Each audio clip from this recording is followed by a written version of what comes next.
ओम नमो भगवते वासुदेवाय।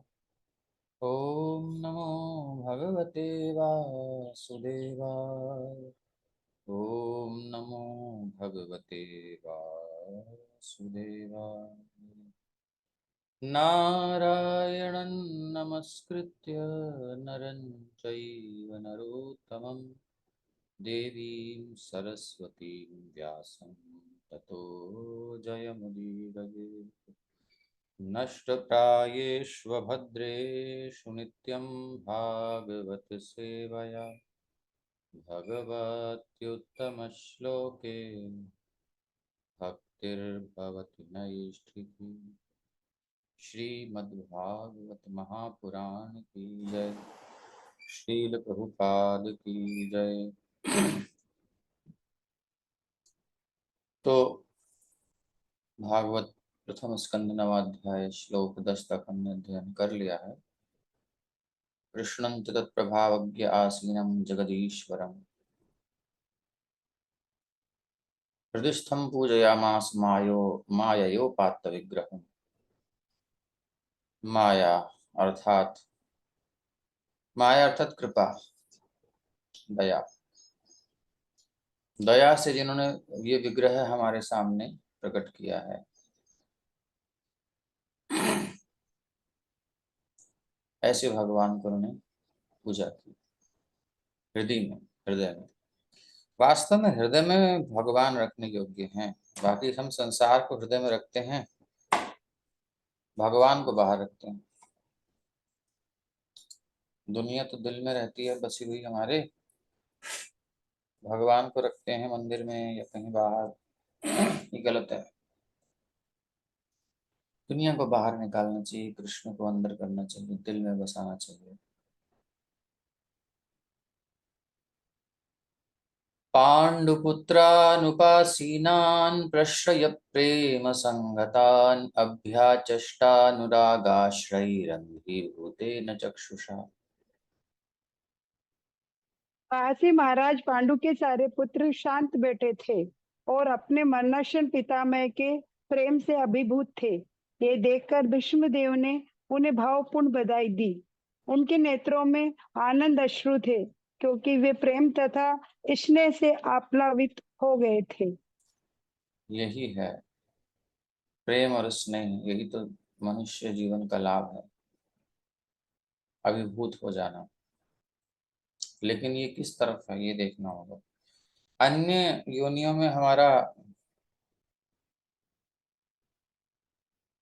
ऑटोमेटिक चलता है सिस्टम। मनुष्य शरीर में हम इसको मैनुअल कर सकते हैं,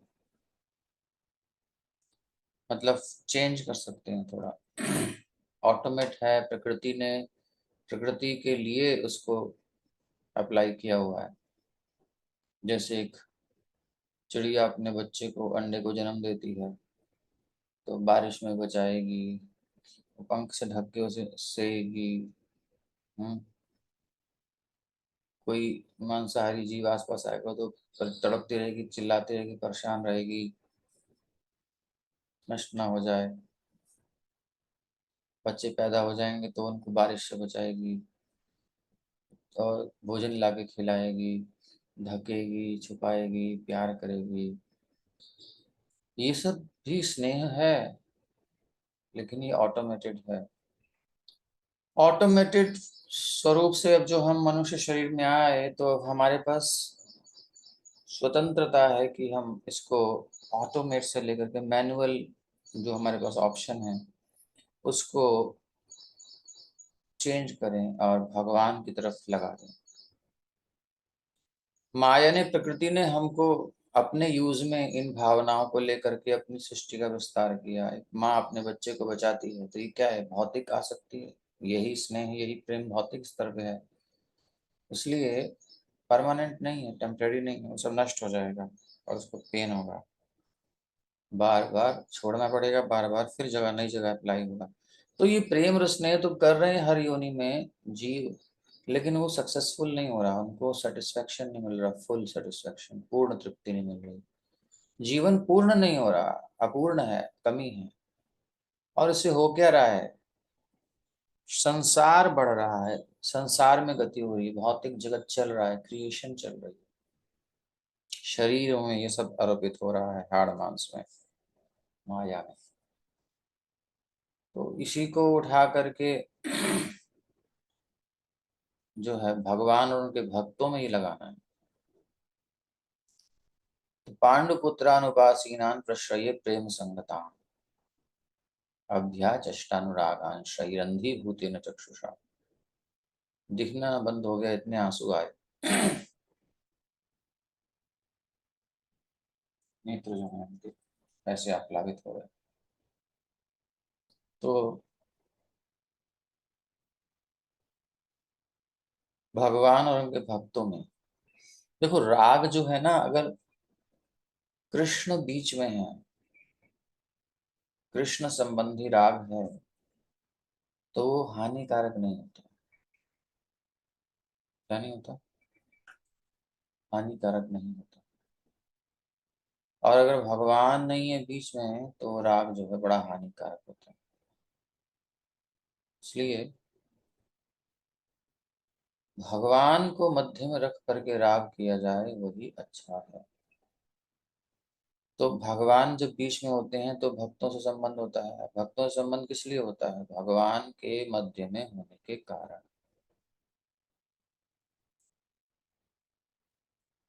और कोई कारण नहीं।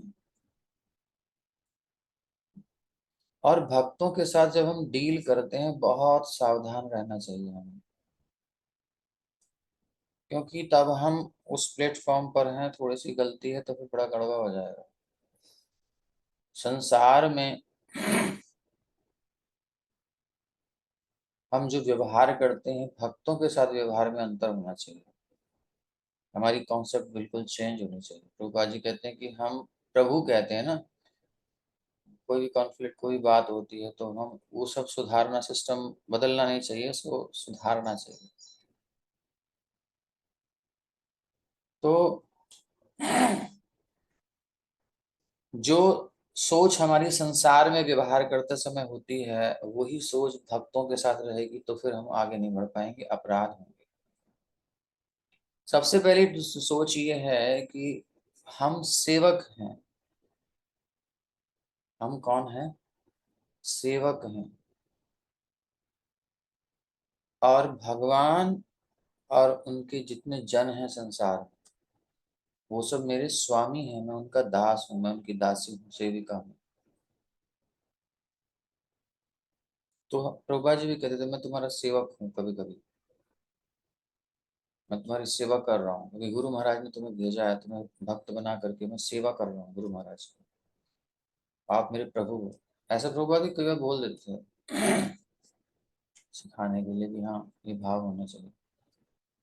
तो राग जो होता है ना, अटैचमेंट, हमारा स्नेह, संसार में किसी भी प्रकार का स्नेह हो या लगाव हो, वो गलत है।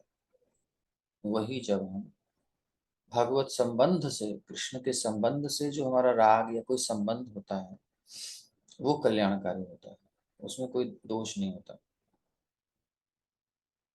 तो संसार से हमें विरक्त करने के लिए कहा जाता है कि भी संसार में मोह नहीं करना चाहिए, राग नहीं करना चाहिए। और जब जीवन की नश्वरता समझ में आ जाती है, तब ही जीव भजन की ओर चलता है, नहीं तो चलता नहीं। तो नश्वरता संसार की, अनित्यता संसार की, दोष संसार के ये देख लेने चाहिए।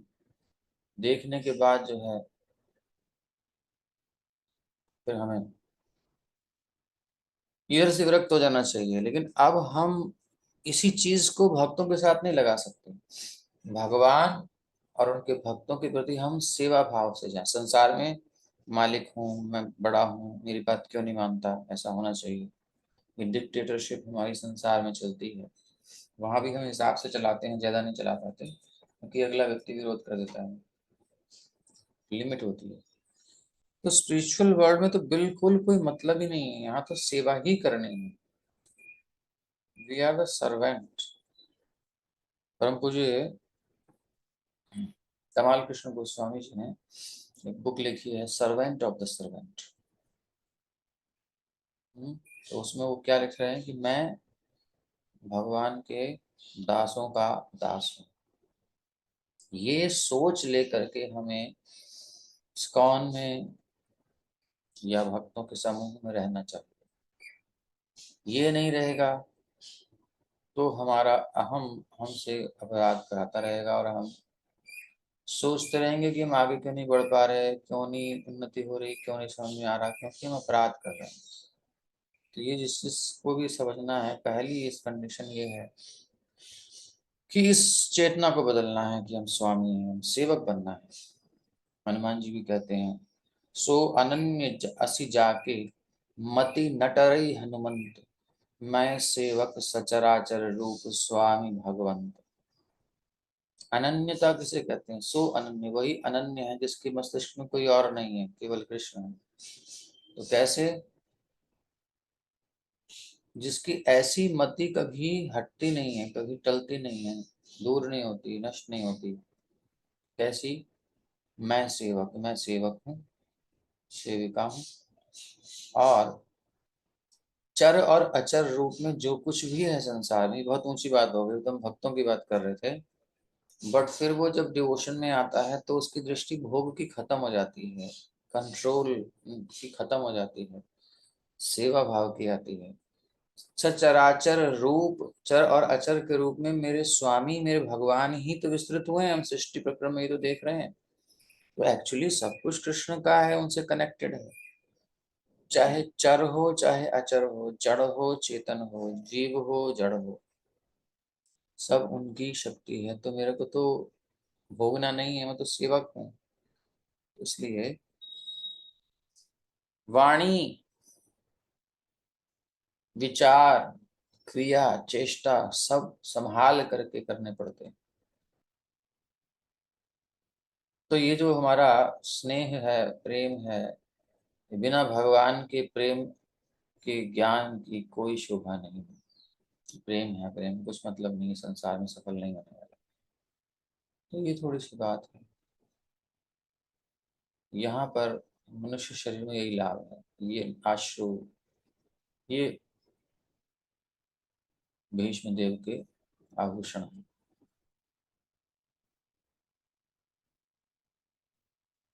तो देखिए यहाँ पर रिलेशनशिप है कि नहीं, पढ़िए।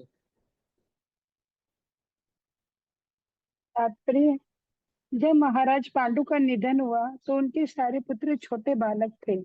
अतः स्वाभाविक था कि वे राज परिवार के ज्येष्ठ जनों के विशेष रूप से भीष्म देव के लाड प्यार में पले थे।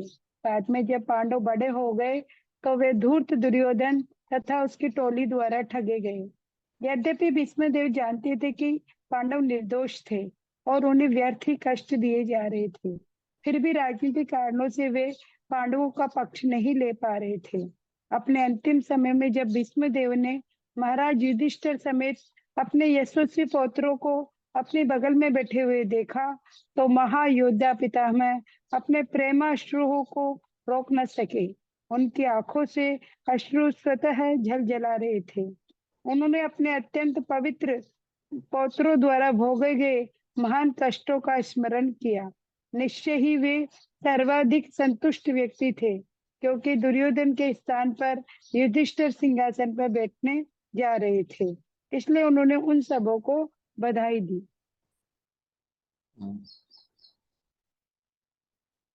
अहो कष्टम, अहो अहो न्याय्यम यद्यूयम धर्मनंदना, जीवितुम नार्हत क्लिष्टम विप्रधर्माच्युताश्रयाः। हरे धर्मनंदन कृष्ण प्रभु जी। जी। भीष्म देव ने कहा, ओहो, तुम भले मानसों ने साक्षात धर्म के पुत्र होने के कारण कितनी भयानक यातनाएं तथा अन्याय सहे। उन कष्टों के चलते तुम्हारे जीवित रहने की आशा न थी, फिर भी ब्राह्मणों, ईश्वर तथा धर्म ने तुम्हारी रक्षा की। हरे कृष्णा। धर्म के पुत्र हैं साक्षात धर्मराज युधिष्ठिर। आपको पता ही है, यमराज जी जो धर्म राज हैं, यमराज जी 3 रूपों में आए थे। तो एक विदुर जी, एक हमारे युधिष्ठिर जी, और एक शपथ वाल्मीकि। श्राप लगा था उनको। देखो कितनी बड़ी पोस्ट है यमराज जी की, हिसाब किताब करने वाले पाप पुण्य का, और वहां भी उनको पनिशमेंट मिली है। एक ऋषि ने, एक तपस्वी ने, एक मुनि ने, मंडूक मुनि ने उनको श्राप दिया। तो बड़ा सावधान रहना पड़ता है। यद्यपि ये तो भगवान की सेवा में ही विस्तार हुआ, लेकिन व्यवहार में बहुत सावधान। तो जब तक कोई मनुष्य भगवान की इच्छा के साथ पूरा तालमेल बनाए रखता है, तालमेल बनाना है, बना हुआ नहीं मिलता है, बना के रखना पड़ता है, जानना पड़ता है भगवान की इच्छा क्या है। तो प्रामाणिक ब्राह्मणों और वैष्णवों द्वारा निर्देशित होता है। ये गाइडलाइन लेने की हमारे अंदर इच्छा होती है, प्रभु जी ये कैसे करना चाहिए, ये कैसे करना चाहिए, गुरु जी ये कैसे करना चाहिए, जिनके गुरु जी हैं। आप सब जहाँ जहाँ भी जुड़े हैं, जिन जिन के निर्देशन में हैं, एक बार उनसे गाइडलाइन लेना चाहिए कुछ काम करते हैं तो। अब ये नहीं कि वो जो है भोजन कैसे बनाना है और नहाना कैसे है, खाना कैसे है, ये बेसिक चीज़ें तो आपको सब जगह पता ही चल जाएंगी। लेकिन कुछ ऐसी चीज़ें होती हैं जो हम डिसीजन नहीं ले पाते, तो पूछना चाहिए। शास्त्र में जितना दिया ठीक है, बाकी कुछ प्रैक्टिकल चीज़ें होती हैं। तो प्रामाणिक ब्राह्मण और वैष्णव द्वारा निर्देशित होता है, धार्मिक सिद्धांतों का दृढ़ता से पालन करता है, ढिलाई नहीं बरतता, तब तक उसके निराश होने का कोई कारण नहीं है, चाहे कितनी कठिन परिस्थितियां हों। तो पांडवों को ये सब मिला, इसलिए उनको निराश नहीं होना चाहिए। संस्थिते तीर्थे पांडव प्रथा बाल प्रजा वधू युष्मत्कृते बहून् क्लेशान् प्राप्ता तो कवती मुहुः। जहां तक मेरी पुत्र वधु कुंती का संबंध है, वो महान सेनापति पांडु की मृत्यु होने पर सभी बच्चों के साथ विधवा हो गई, और इसके कारण उसने भयंकर कष्ट सहे। और अब जब तुम लोग बड़े हो गए हो, तो भी वो तुम्हारे तुम्हारे कर्मों के कारण काफी कष्ट उठा रही है। हरे कृष्णा। ये भी पढ़ लीजिए। अ, हरे कृष्ण प्रभु जी, तात्पर्य पढ़ूं इसका? हम्म। जी। कुंती देवी के कष्टों पर दुगना शोक प्रकट किया जा रहा है। अल्प आयु में विधवा हो जाने तथा राज परिवार में अपने छोटे बड़े बच्चों के पालन पोषण करने में उससे अत्यधिक कष्ट उठाना पड़ा, और जब उसके बच्चे बड़े हो गए तब उनकी करनी से उसे कष्ट उठाना पड़ रहा था। अतः उसके कष्ट जैसे के तैसे बने हुए थे। इसका अर्थ ये हुआ कि विधाता के द्वारा कष्ट झेलना उसके भाग्य में लिखा हुआ था, और विचलित हुए बिना इसको सहना था। हरे कृष्णा। सहना पड़ा। सर्वं कालकृतं मन्ये, सर्वं कालकृतं मन्ये भवतां च यदप्रियं सपालो यद्वशे लोको वायुर्यवघनावलिः। हरे कृष्ण प्रभु जी। मेरे विचार से यह सब प्रबल काल के कारण हुआ है, जिसके वशीभूत होकर हर व्यक्ति लोक लोकांतर में भटकता है, जिस प्रकार वायु द्वारा बादल इधर से उधर ले जाए जाते हैं। हरे कृष्ण। ये भीष्म पितामह का मानना है, और भीष्म पितामह की स्थिति साधारण नहीं है, द्वादश महाजनों में से एक हैं। तो अब इसकी तात्पर्य प्रभुपाद जी कह रहे हैं कि सारे अंतरिक्ष ब्रह्मांड के अंतर्गत काल के नियंत्रण में है, सारे लोकों में नियंत्रण है। ये सब बादल बादल जो भी कुछ एक्टिविटीज हो रही हैं, काल काल काल, भगवान का प्रतिनिधि है काल। तो इस काल की अकल्पनीय क्रिया जो काल की हुई है, उसे दुखी नहीं होना चाहिए। मनुष्य जब तक, आपको पता है ना, युधिष्ठिर महाराज रो रहे हैं कि मेरे कारण से सब हुआ है, वो सब चीजें। तो मनुष्य जब तक इस भौतिक संसार की स्थिति में रहता है, तब तक उसे काल की क्रियाओं प्रतिक्रियाओं को सहन करना होता है। ये तो मस्ट है, पक्का है, बच नहीं सकते। इस मटेरियल वर्ल्ड में काल का प्रभाव झेलना ही पड़ेगा। Birth, death, old age, disease, नहीं बच सकते। ये तो जब आप इस मटेरियल वर्ल्ड से निकल जाओगे, मटेरियल कॉन्शियसनेस से निकल के स्पिरिचुअल कॉन्शियसनेस यानी ओरिजिनल कॉन्शियसनेस या कृष्ण कॉन्शियसनेस में आएंगे, कृष्ण भावना में आएंगे, तो उस शुद्ध चेतना में इसका अनुभव नहीं होगा। नहीं तो यहाँ तो मनुष्य जब तक इस भौतिक संसार की स्थितियों में रहता है, चेतना में, तब तक उसे काल की कृतिया प्रतिक्रियाओं को सहन करना होता है, ये बच नहीं सकते। युधिष्ठिर महाराज भी नहीं सोचना चाहिए कि पाप भोगना पड़ रहा है। अरे पापी को छोड़ो, पुण्यात्मा को भौतिक प्रकृति की दशाओं को भोगना पड़ता है? अच्छे खासे पुण्यात्मा को भोगना पड़ता है, झंझट में पड़ जाता है वो। लेकिन पुण्य आत्मा भगवान के प्रति श्रद्धावान होता है, क्योंकि वो प्रामाणिक ब्राह्मण धर्मात्मा वैष्णव द्वारा निर्देशित होता है। इसलिए उसके जीवन में समस्याएं तो आती हैं, बट वो उनसे भ्रमित नहीं होता। इन 3 पथ प्रदर्शक सिद्धांतों को जीवन का लक्ष्य बनाना चाहिए। क्या? भगवान, प्रामाणिक ब्राह्मण और धर्मात्मा वैष्णव, इनका निर्देशन लेना चाहिए। भगवान मतलब शास्त्र में है, और शास्त्र ब्राह्मण या वैष्णव हमको देते हैं, इसलिए इनकी आवश्यकता है समाज में। विचलित नहीं हो। ब्रह्मा जी तक काल के वश में है, वो सब असली पालक हैं धार्मिक सिद्धांतों के, फिर भी काल और नियंत्रित होने के कारण शुद्ध नहीं होना चाहिए, वो भी शुद्ध नहीं होते, सहते हैं सब। जब ओखली में सिर दिया है तो मूसल से डरना क्या है ना। संसार में आए हैं, प्रॉब्लम्स तो रहेंगी, बट अब ये करना है कि best use of bad bargain. अब नहीं आना, मटेरियल कॉन्शियसनेस में अब नहीं रहना। तो बार बार अवसर आता है, बार बार हम गिरते हैं, भोग वासना हमें सताती है, हम भोग लेते हैं, डोंट डोंट वाले काम कर लेते हैं, फिर से लगो, फिर से प्रयास करो, ये ट्राई करते करते ऐसी स्थिति में आ जाना है कि हमको इग्नोर करना है भोग को, डोंट्स को नहीं करने वाले कर लेते हैं, अब नहीं करना है, फॉलो करना है कि अब डू करना है, डोंट्स नहीं करना। ये बात है, उसको हमें गिरना नहीं है। तो अभ्यास करते करते भगवान की भक्ति में मन लगते लगते फिर इधर से रुचि खत्म हो जाती है और हो जाते हैं। तो ये रहेगा प्रभाव संसार में, इसलिए इससे डरना नहीं चाहिए। यत्र धर्म सुतो राजा कदा पाणिर्वृकोदरः कृष्णो स्त्री गांडीवं चापम सुहृद कृष्ण सतो विपत्। ओह, अटल काल का प्रभाव इतना अद्भुत होता है, इसे काटा नहीं जा सकता।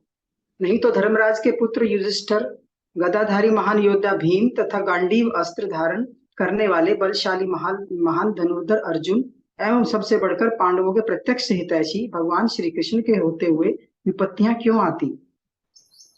तो ये काल का प्रभाव कितना आश्चर्यजनक है। सब कुछ पावर है, फिर भी इनको भोगना पड़ रहा है।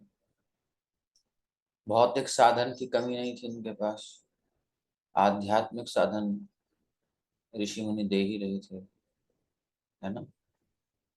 शक्तियां थी सब, भगवान विदुर जी के निर्देशन था, भीष्म पितामह की कृपा थी, भगवान का आश्रय था। तो भौतिक और आध्यात्मिक दोनों फुलफिलमेंट थे, लेकिन पांडवों के लिए कमी नहीं थी। ये सब धर्म के प्रतीक है, फिर भी पांडवों पर इतनी विपत्तियां आई। तो पुण्य कर्म की शक्ति, व्यक्तियों की शक्ति, कुशल प्रबंध क्षमता मैनेजमेंट तथा भगवान श्री कृष्ण की प्रत्यक्ष अध्यक्षता में अस्त्र शक्ति होने पर भी भगवान ने तपस्या करके अस्त्र शक्ति दिलवाई थी अर्जुन को।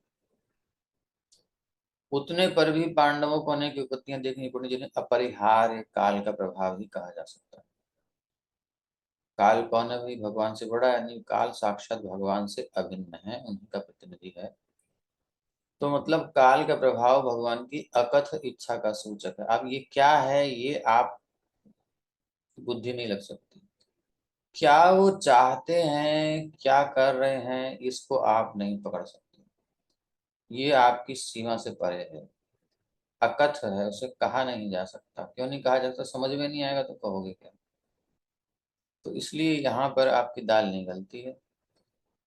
जो हमारा एरिया है उसमें हमें ठीक से करना है। उसके बाद मारा भी राखा भी जो इच्छा तुहार, नित्य दास प्रति तुआ अधिकार। आप मारिए चाहे रखिए भाई, अब हम आपके ही हैं, तो हमारे ऊपर आपका पूरा अधिकार है। हमें आपकी बात मान के चलना है, उसके बाद जो आए उसे सहना है। ये समर्पण है। तो जब वश में कुछ नहीं हो तो पछताने का कोई मतलब नहीं है। अपना प्रयास दी बेस्ट करना चाहिए। Do your best, leave the rest. और कृष्ण के ऊपर छोड़ दो, जैसी तुम्हारी इच्छा। न ह्यस्य करहि चिद्राजन पुमान वेद विदित्सितम् यद विजिज्ञासया युक्ता मुह्यन्ति कवयोऽपिः। हरे कृष्ण अमर जी।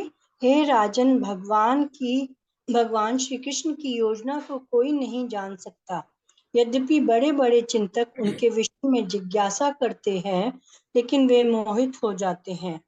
कुछ लोग सोचते हैं हम जान लेंगे, नहीं जान सकते भाई, वो आपके लिमिट से परे है। द्वादश महाजन हैं जो कि स्पेशलिस्ट हैं इस विषय में, भगवान के विषय में। तो भीष्म के द्वारा विगत पापों और उनके होने वाले कर्म फलों, उनके द्वारा महाराज युधिष्ठिर के मोह का पूरी तरह से निषेध हो जाता है। अनादिकाल से शिव और ब्रह्मा जैसे देवताओं समेत कोई भी भगवान की वास्तविक योजना को नहीं जान पाया है।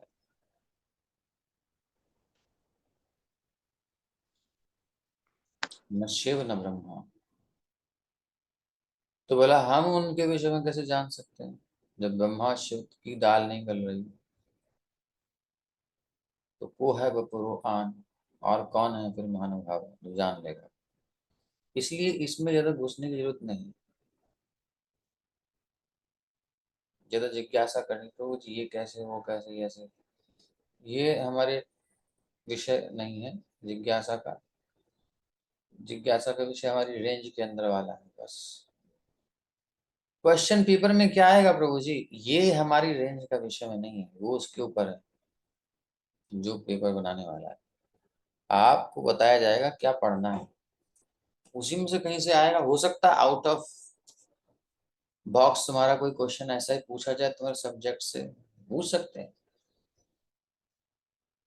तुम्हें बुक में नहीं पढ़ा हो, उसमें तुम्हारी इंटेलिजेंस काम करेगी, तो वो नहीं बताया जाता है। उसमें जिज्ञासा करना मूर्खता है। पढ़ाई सिलेबस के विषय में पूछो जितना पूछना है, तो वही है यहाँ।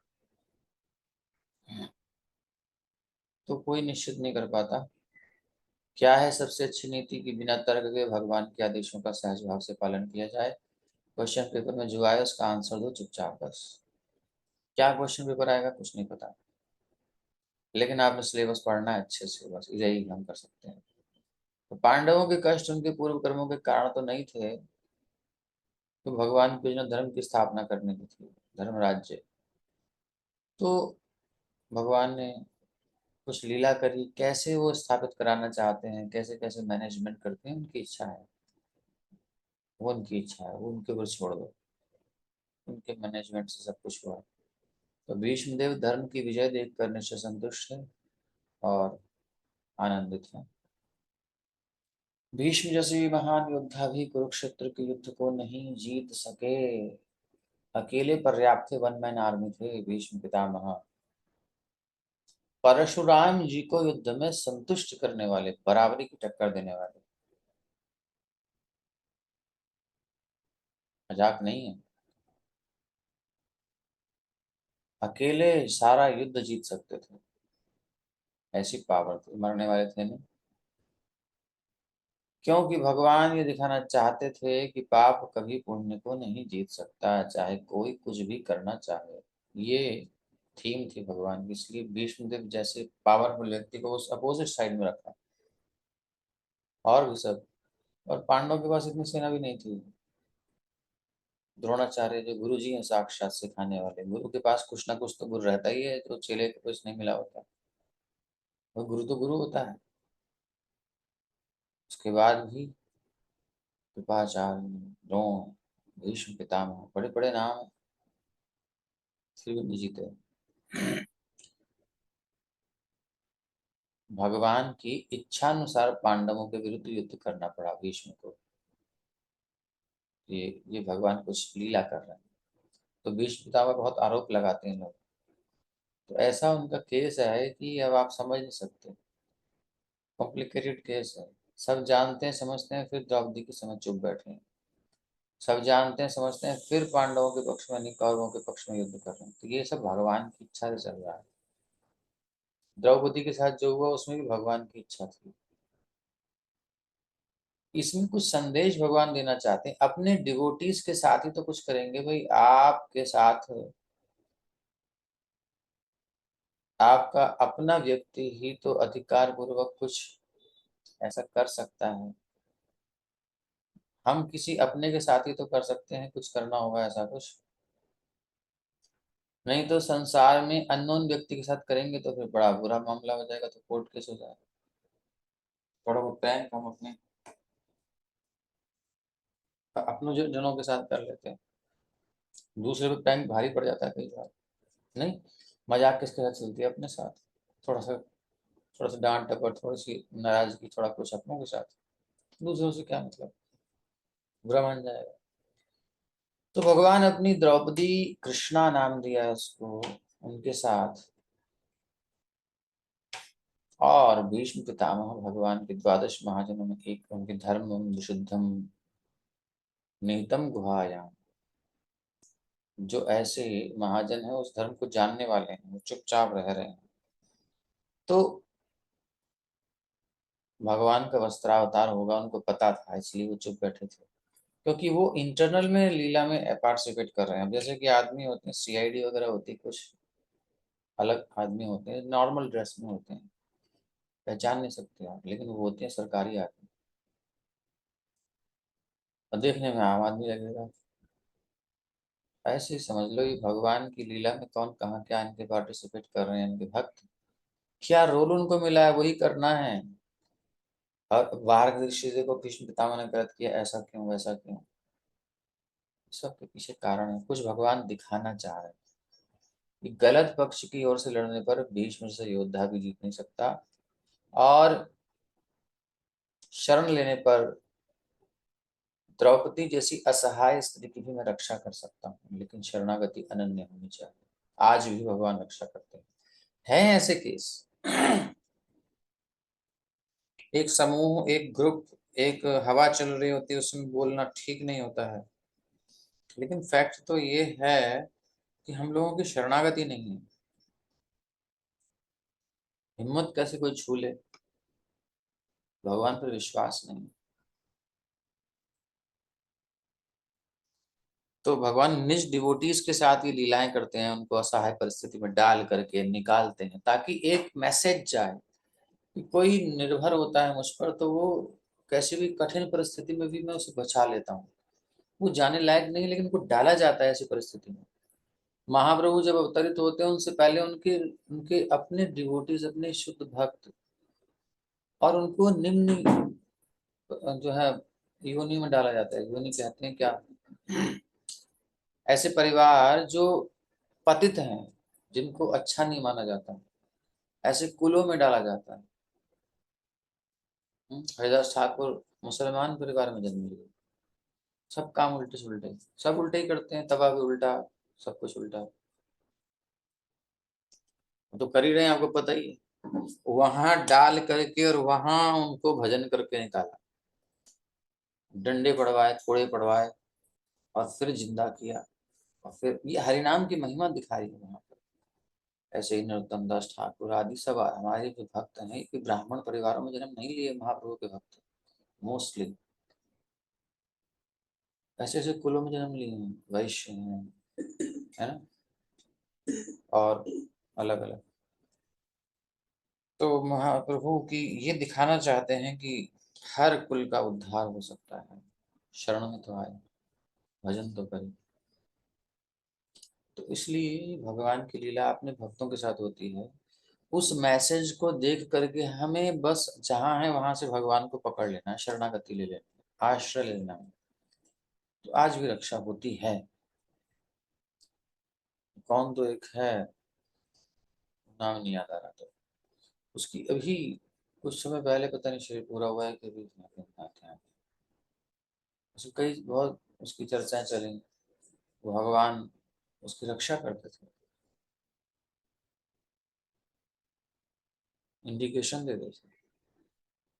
ऐसे कई चीजें डिस्क्लोज हो जाती हैं, कहीं क्लोज रहती हैं, ऐसे है अभी भी। तो तस्मादिदं दैवतंत्रं व्यवस्य भरतर्षभ तस्यानुविहितो नाथानाथ पाहि प्रजा प्रभो। हे हे भरतवंश में श्रेष्ठ, मैं जानता हूँ कि यह सब भगवान की योजना के अंतर्गत है। तुम भगवान की अचिंत्य योजना को स्वीकार करो और उसका पालन करो। अब तुम नियुक्त किए गए शासनाध्यक्ष हो, अतएव हे महाराज, आपको अब उन लोगों की देखभाल करनी चाहिए जो असहाय हो चुके हैं। हरे कृष्ण। तो यहाँ वही बात है कि एक कहावत है कि गृह स्वामिनी सासू माँ अपनी पुत्री को शिक्षा देते हुए अपनी पुत्रवधू को सिखाती है। ठीक है। इसी प्रकार भगवान भी अपने भक्त को शिक्षा देकर संसार को शिक्षा देते हैं। भक्त को उस कंडीशन में डाल करके संसार को शिक्षा दे रहे हैं। भक्त को भगवान से कुछ नया नहीं सीखना होता, क्योंकि भगवान तो पहले इसको भीतर शिक्षा देते हैं। जब भी भक्त को शिक्षा देने का प्रदर्शन किया जाता है, जैसा कि भगवत गीता के उपदेश में हुआ है अर्जुन के लिए, तो ये किस लिए है? उसको शिक्षा नहीं दे रहे। सासू माँ वो जानती है, पुत्र वधू कि सासू माँ बुद्धिमान होती है ना, तो जानती है, उभर नहीं समझेगी। अपनी बेटी को मेरे सामने ही डांट रही है, ऐसा कह रही है, क्यों कह रही है? इसका मतलब मुझे सीखना है, ये अपनी बेटी को सिखाकर मुझे डायरेक्ट कहेगी तो अच्छा नहीं लगेगा ना, तो इसलिए अपनी बेटी को सिखाइए। वो बिटिया भी समझती है, कोई बात नहीं, डांट लो, कह लो, कनखियों से कहती है देख लो, सीख लो। तो भक्त भी यही कहते हैं कि हमें नहीं सिखाया जा रहा है, तुम लोगों के लिए नाटक चल रहा है सारा, सीख लो सीख लो। भक्त को शिक्षा देने का प्रदर्शन किया जाता है, तो ये कम बुद्धिमान मनुष्यों को शिक्षा देने के लिए होता है, हम जैसे। इसलिए भक्त को कभी किसी कंडीशन में डाला जाता है तो भक्त कहता है ओके प्रभु, ओके, टेस्टेड, आपका टेस्टेड प्रोडक्ट है, कहीं खराब नहीं होगा, चिंता मत करो, कर दो करना, ना चाहो तुम जे मने। इसलिए संभालिए। भगवान का शुद्ध भक्त जो होता है, हम तो अशुद्ध भक्त भी नहीं है, हम तो अशुद्ध हैं। तो शुद्ध भक्त सारी विपत्तियों को भगवान की कृपा मानता है, जो विपत्तियां होती हैं उसे कृपा मानता है। पांडवों को क्या कमी थी? भगवान बगल में रहे लेकिन विपत्तियों की कमी नहीं रही, कुंती महारानी की कमी नहीं रही है, और रिलेशन में है, साक्षात अवतरित है। द्रौपदी की तो ऐसी हालत हो गई, मतलब दुनिया में भैया रे हैं? सारा समाज बड़े बड़े उसमें जुटे हुए हैं, सबके बीच में नग्न करने का प्रयास। क्या होगी मेंटल स्थिति, सोचो, मर जाएगा आदमी। ऐसी कंडीशन में डाल दिया, कह रहे हैं ओके ओके ओके, मजाक मत समझो। भीष्म पितामह को मरने का उपाय बताया, भीष्म पितामह को मारने का, मरवा रहे हैं अर्जुन से, कह रहे मार, निकलवाया उनसे पता। अब वो कुछ कह रहे हैं बहुत सुंदर, सब भव तुम्हें भगवान गतिर मुकुंद, जिन्होंने मुझे मारने की शिक्षा दी, मारने के लिए आदेश दिया, वही मेरी गति। ये है प्रेम, समझ जाता है तो। हाँ, भगवान परम पूर्ण है, भक्त भगवान में कोई लौकिक अंतर नहीं, दोनों ही प्लेटफॉर्म पर होते हैं। तस्में सज्जने भेदा भावात। एष वै भगवान् साक्षादाद्यो नारायणः पुमान् मोहयन् मायया लोकं गूढश्चरति वृष्णिषु। हरे कृष्णा। जय श्री प्रभु। ये श्री कृष्ण अकल्पनीय आदि भगवान ही हैं। ये प्रथम नारायण अर्थात परम भोक्ता हैं, लेकिन ये राजा वृष्णि के वंशजों में हमारी ही तरह विचरण कर रहे हैं और हमें स्वसृजित शक्ति के द्वारा मोहग्रस्त कर रहे हैं। स्वसृजित शक्ति, अपनी अंतरंगा शक्ति। तो हम जो नॉलेज लेते हैं, ज्ञान प्राप्त करते हैं, और एक वैदिक पद्धति है, दोनों में अंतर क्या है? वैदिक पद्धति निगमन की विधि है, ऊपर से ज्ञान आता है परंपरा क्रम से। हम लोग रिसर्च कर करके आगे बढ़ते हैं, तो उसमें टाइम लगेगा, बहुत सारे फॉल्ट हो सकते हैं, क्योंकि पता नहीं कि रिजल्ट क्या है। अगर हम मैथमेटिक्स का सॉल्व करते हैं तो पता होता है कि आंसर ये आना चाहिए, तो हम मैच करते हैं, आंसर ठीक आया है, पता ही नहीं है, तो क्या आ रहा है वो सही मानेंगे।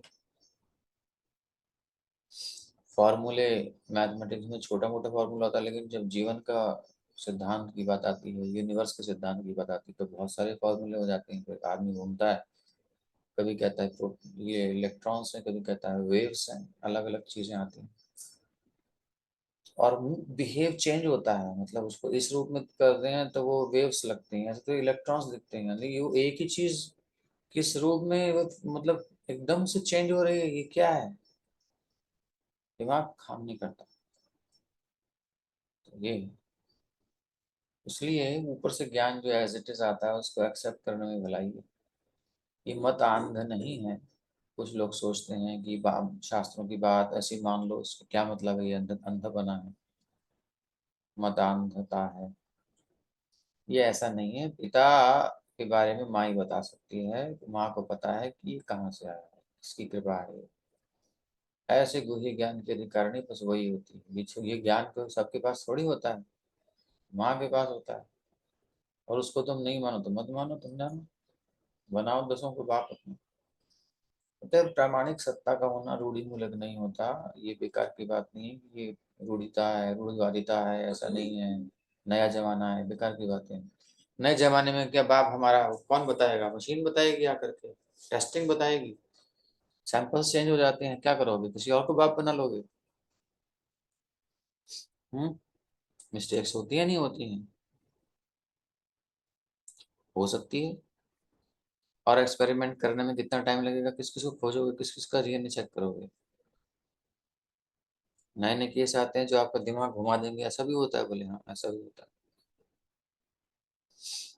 तो भगवत गीता के चतुर्थ अध्याय में पुष्टि की गई है, विद्या की सम्यक पद्धतियों से प्राधिकारी से प्राप्त करने में। तो मतलब ये परंपरा क्रम को यहाँ पर पुष्ट किया गया है।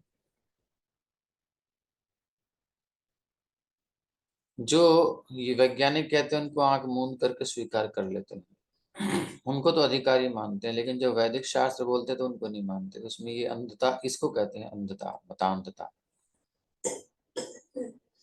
क्योंकि ये वैज्ञानिक चेंज करते हैं अपने स्टेटमेंट, मगर वो हमारे शास्त्र अनादिकाल से चले आ रहे हैं और अभी तक चल रहे हैं, आगे तक चलेंगे।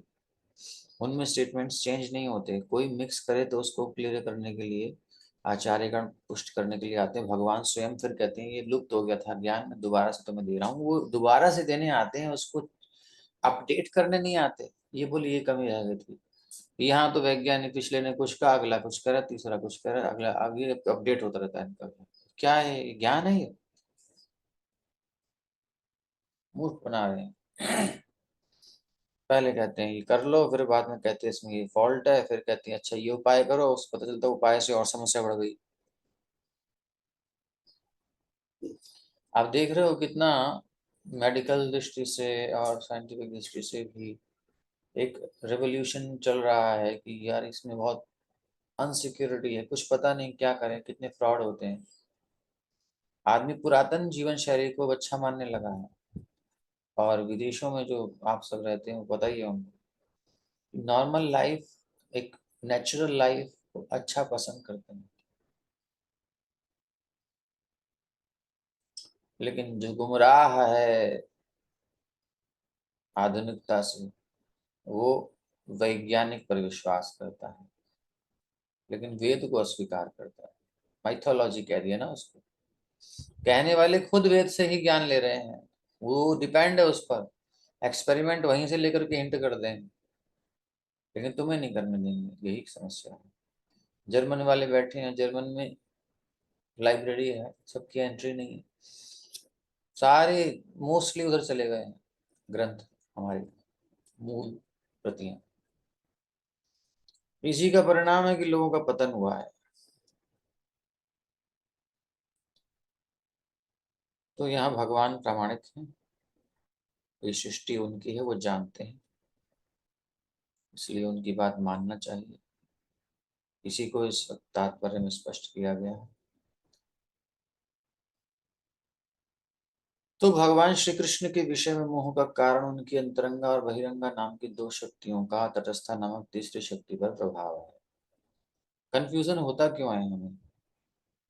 एक होती है अंतरंगा शक्ति, एक होती है बहिरंगा शक्ति। बहिरंगा बहिरंग में रहती है भगवान से, और अंतरंगा उनके अंतरंग में रहती है, उनके साथ रहती है। तटस्था मध्य में रहती है। तटस्थत्वंच उभय कोटा प्रवेशात। तटस्थ शक्ति का मतलब है जो दोनों कोटियों में उनका प्रवेश नहीं है, ना तो वो अंतरंगा में एंटर कर सकती है, ना बहिरंगा में, मतलब उसकी उसमें गणना नहीं कर सकते हम। ये तीसरी शक्ति है, इसलिए ये प्योरली अंतरंगा भी नहीं है, प्योरली बहिरंगा भी नहीं है, मध्य में स्थित है। ठीक है, तो इसलिए कभी इस पर बहिरंगा का प्रभाव हो सकता है या कभी अंतरंगा का प्रभाव हो सकता है। बहिरंगा का प्रभाव यदि हो गया है तो उसका प्रभाव हटाने के लिए अंतरंगा की हेल्प चाहिए उसको।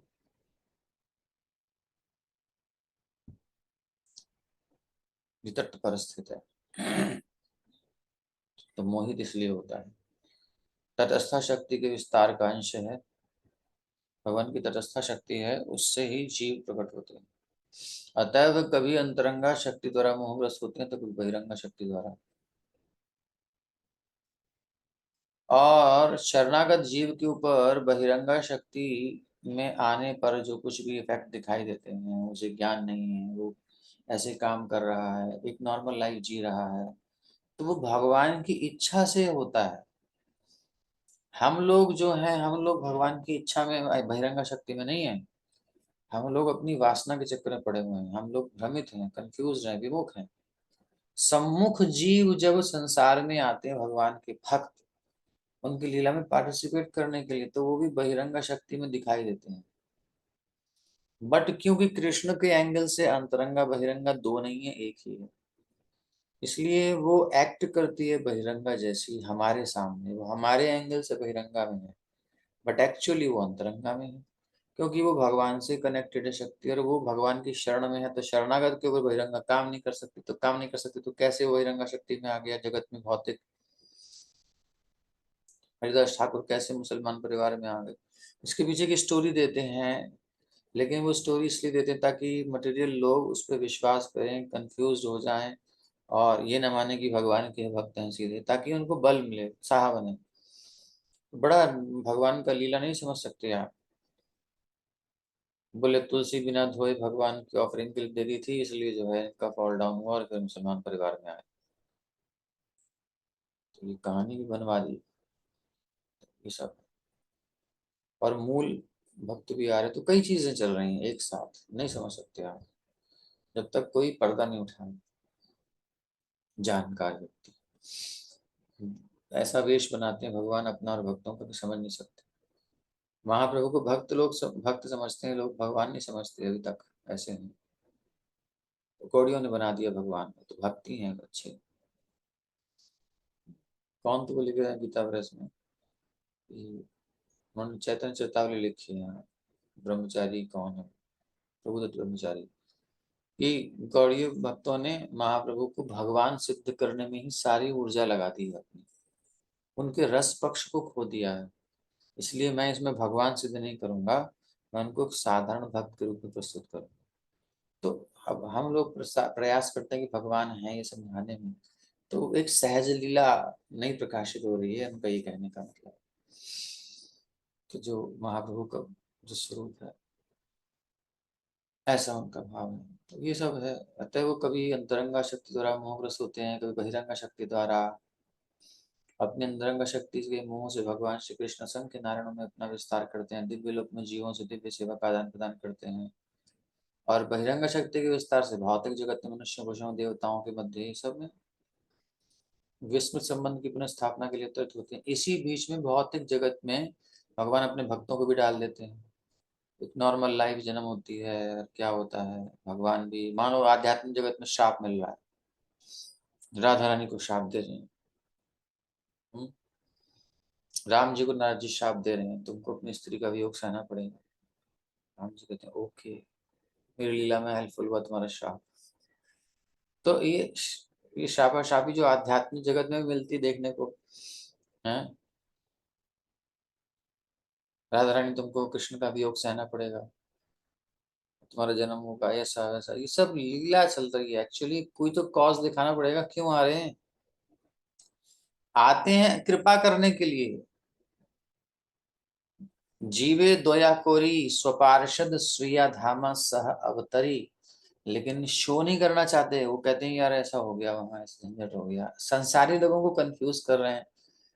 जो बहिर्मुख है वो बहिर्मुख ही रहने वाले हैं, लेकिन जिनके अंदर थोड़ी सी स्थिति है सम्मुख होने की, उनको सम्मुख करने के लिए भगवान आते हैं। अपनी करुणा नहीं दिखाना चाहते। एक साथ कई चीजें हैं, मतलब बहुत कुछ चलता है। तो हर एक का एक उद्देश्य है। इस लीला को किया, इसके पीछे ये कारण था, ये इंसिडेंट हुआ, उसके पीछे ये कारण था, ये कारण था, ये कारण था, सबके साथ चल रहा है। और उनको पता है कि इसको कैसे निकालना है, इसलिए कंफ्यूज नहीं होना चाहिए। बस जैसा है ठीक है, बस चलो भगवान की तरफ। तो भीष्म जैसे महाजन भगवत कृपा से उनके मुंह से बच जाते हैं। इसलिए वो ऐसी कंडीशन में, विपरीत परिस्थिति में, विपरीत खेमे में रहते हुए भी भगवान की भक्ति कर रहे हैं।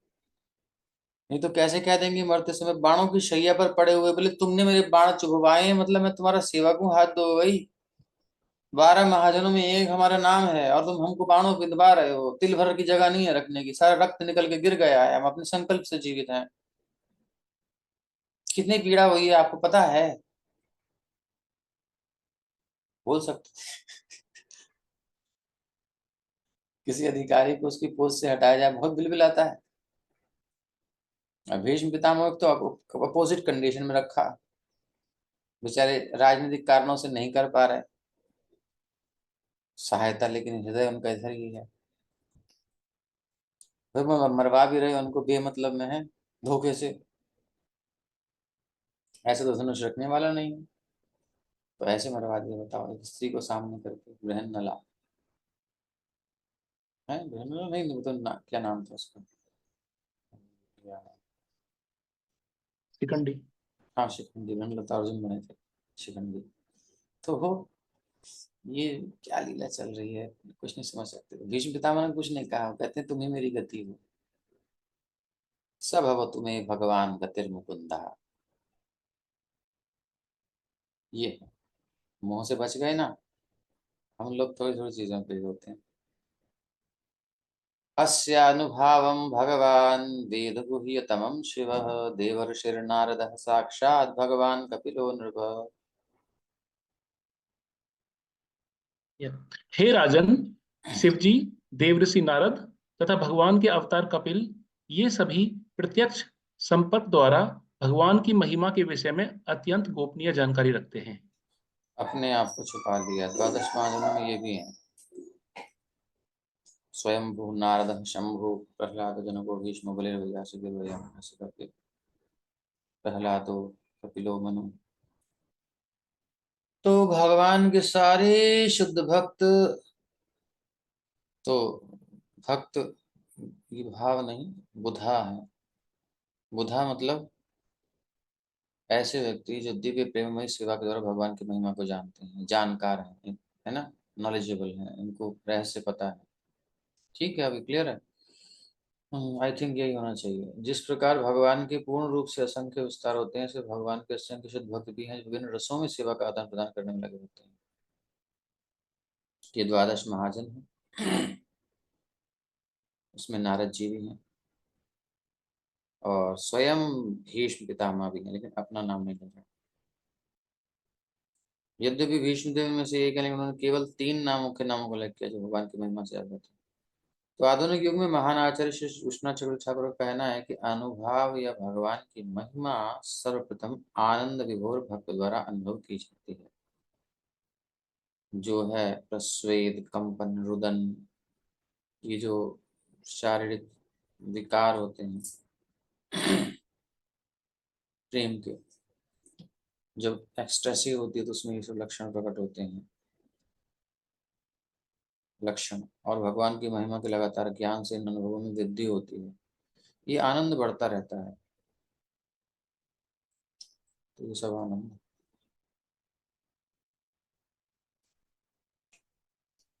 तो भगवान के साथ भक्ति और लीलाएं, इन सब में भी यही सब एक्सटेसी का अनुभव करते हैं, अलग अलग प्रकार से लक्षण प्रकट होते रहते हैं। कुमार गण कैसे भक्त बन गए, इसी से बन गए। तो ये भाव का आदान प्रदान तब भी होता है जब भगवान भक्तों पर विपत्ति ढाते हैं। ऐसा नहीं है कि जब वातावरण अनुकूल होता है तब।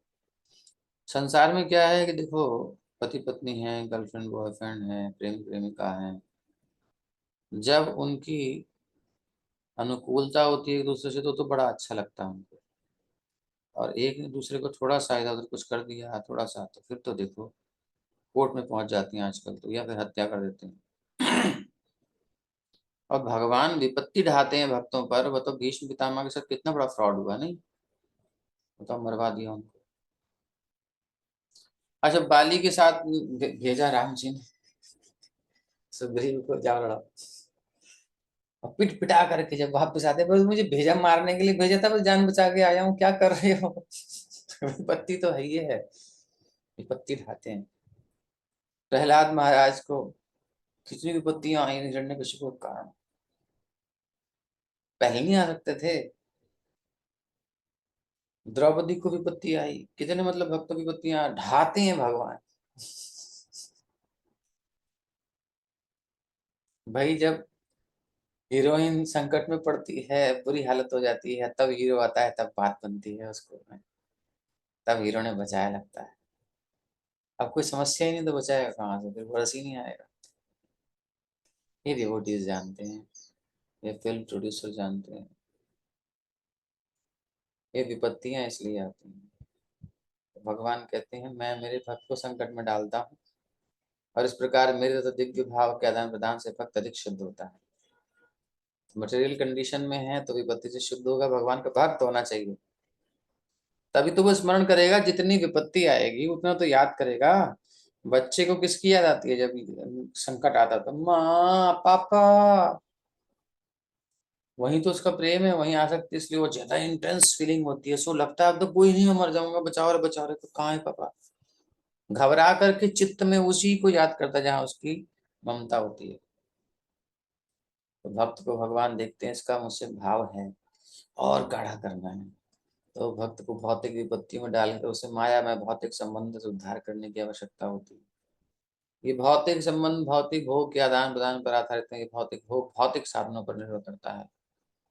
भगवान सब छीन लेते हैं तो भक्त पे जब निस्सहाय हो जाता है, कोई आश्रय नहीं है उसका, तो भगवान की ओर जाता है, क्योंकि और कोई है ही नहीं, और 100% 100% आकृष्ट होता है। जब भय उपस्थित होता है तो नायिका नायक का प्रगाढ़ आलिंगन करती है ना, उसको जो बचाने वाला होता है, भयभीत होकर के इस विपत्ति से, और प्रगाढ़ दौड़ करके आलिंगन करती है। देखते हैं आप, तो वही रस है उसमें। उसमें नायक को नायिका को विशेष रस का अनुभव होता है। तो भगवान भी ये थोड़ा बहुत कर लेते हैं। इस प्रकार भगवान पतितात्माओं को संसार के कीचड़ से बाहर निकालते हैं। भगवान द्वारा भक्तों को प्रदत्त विपत्तियां पाप कर्मों से उत्पन्न विपत्तियों से अलग होती हैं। भक्तों की कंडीशन में अलग है, ये संसारियों के लिए नहीं है, ये ध्यान रखिएगा, भोगियों के लिए नहीं है। भगवान की ये महिमाएं ब्रह्मा शिव यदि सब द्वादश महाजन जानते हैं, वो उसको समझते हैं, इस कृपा से भी उन्हें ग्रहण करने में समर्थ होते हैं। सब ऐसे नहीं जान सकते। अब भीष्म पितामह कह रहे हैं, देखो तुम जिसे अपना सारथी समझ रहे हो ना, ये है कौन? यम मन्यसे मातुलेयम प्रियम मित्रम सुहृत्तमम अकरोह सचिवम दूतम सहुदादत सारथिम। हे राजन,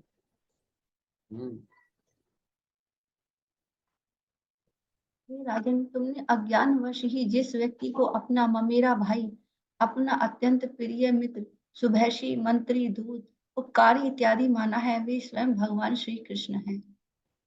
ठीक है, तो हे राजन, ये वो नहीं है जो तुम देख रहे हो, ये भी पढ़ लो। तात्पर्य पढ़े प्रभु जी। हम्म। श्री कृष्ण यद्यपि पांडवों के ममेरे भाई, मित्र, हितैषी, मंत्री, दूत, उपकारी आदि बने हुए थे, तो भी वे थे तो पूर्ण पुरुषोत्तम भगवान ही। अपनी अहेतुकी कृपावश तथा अपने अनन्य भक्तों पर कृपा जताने के लिए वे सभी प्रकार की सेवा करते हैं। लेकिन इसका अर्थ यह नहीं लगाना चाहिए कि उन्होंने परम पुरुष के रूप में अपना पद बदल लिया है। उन्हें सामान्य पुरुष के रूप में सोचना सबसे बड़ी मूर्खता है। तो वो भगवान ही रहते हैं, कुछ भी बन जाए, वो पद उनका कभी छिनता नहीं।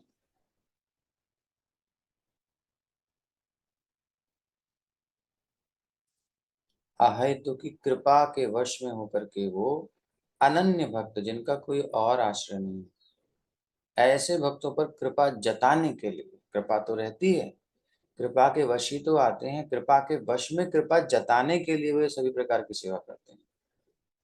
प्यार तो करते हैं, बट प्यार जताना भी चाहिए कभी कभी ना, ऐसा कुछ समझ लो।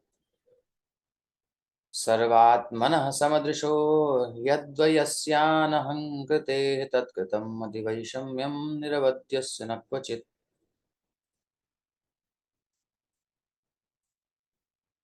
पूर्ण पुरुषोत्तम भगवान होने के कारण वे प्रत्येक के हृदय में विद्यमान हैं। वे सबों पर समान रूप से दयालु हैं और भेदा भेद के मिथ्या अहंकार से सर्वथा मुक्त हैं। अतएव वे जो कुछ करते हैं वह भौतिक उन्माद से मुक्त होता है। वे समदर्शी हैं। हमारे चित्त की स्थिति से हमें भगवान को मैच नहीं करके देखना चाहिए। हम कुछ हमारे अनुकूल होता है तो हमारा दिल खुल जाता है, और कुछ खटपट लगती है तो हम समेट लेते हैं अपना हिसाब किताब। इसको नहीं देना, इसको नहीं दिखाना, इससे बात नहीं करनी, इसके साथ अब नहीं। और अनुकूल हो रहा था, हाँ हाँ बिल्कुल बिल्कुल, तो ये हमारा संकोच प्रसारण चलता रहता है। भगवान का ऐसा कुछ नहीं है। इसे भौतिक उन्माद कहते हैं, पागलपन। पागलपन दो साइड में चलता है संसार में। एक कहता है मैं तेरे लिए जान दे दूंगा, ये भी पागलपन है। और दूसरा साइड है मैं तेरी जान ले लूंगा, ये होता है, बस और कुछ नहीं। दोनों पागलपन है, भगवान इससे अलग है। पूर्ण है, सब कुछ उनमें है, इसलिए लेने देना उनका कुछ नहीं होता, क्योंकि वो ही है और कुछ है नहीं। हम भी उनके हैं, तो वो दूसरा कुछ देखते नहीं है, वो अपने में ही देखते हैं सब। अपने से कोई दो भाव करता है क्या? बोले एक उंगली को तो मैं जलाऊंगा आग में, एक को मैं ठंडा करूंगा, ऐसा कभी करते हो आप? एक हाथ को तो मैं कष्ट दूंगा, एक हाथ को मैं सुख दूंगा, ऐसा करते हो कभी? भेद नहीं रखते अपनी बॉडी में ना, तो भगवान में सब कुछ है, तो भगवान से भिन्न कुछ नहीं। इसलिए वो अपने साथ अपने आप भेदभाव कैसे करेंगे, दूसरा है ही नहीं उनकी दृष्टि में।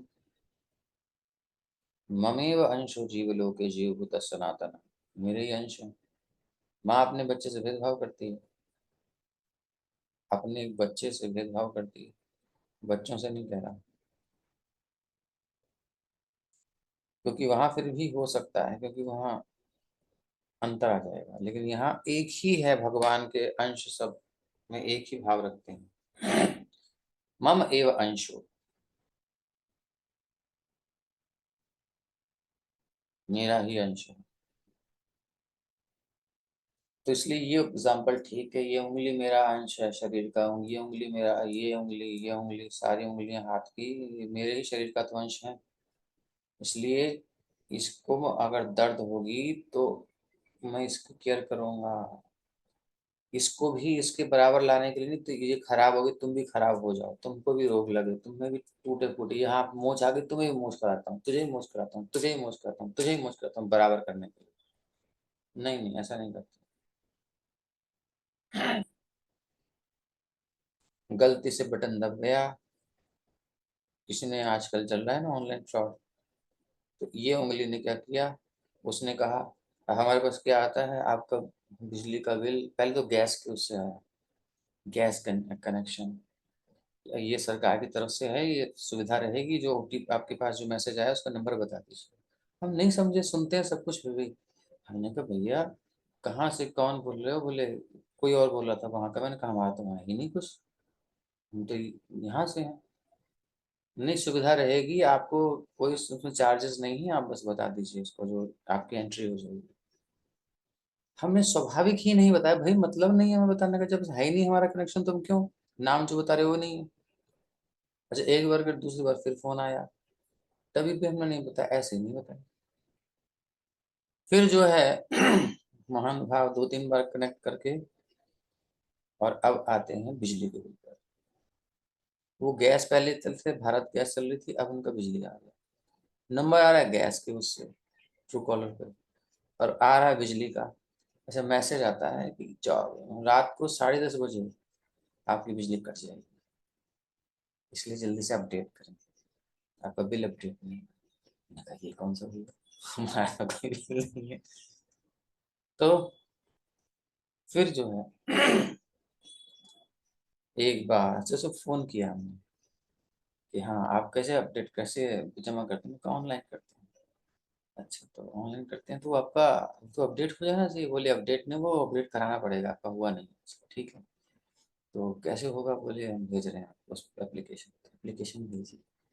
हमने ऐसे ही क्लिक करके देखा, कर दिया इस उंगली ने क्लिक, देखा तो उसमें मैसेज आ गया मोबाइल में, ये जो है खतरनाक है, इसको क्लिक करना। तो उसमें एक टोक होती है ना एक्चुअली नॉर्मल, तो हमने कहा अच्छा ये है जो सुनते हैं कैसे जो है बैंक अकाउंट खाली होता है, फ्रॉड होता है, अच्छा ये है।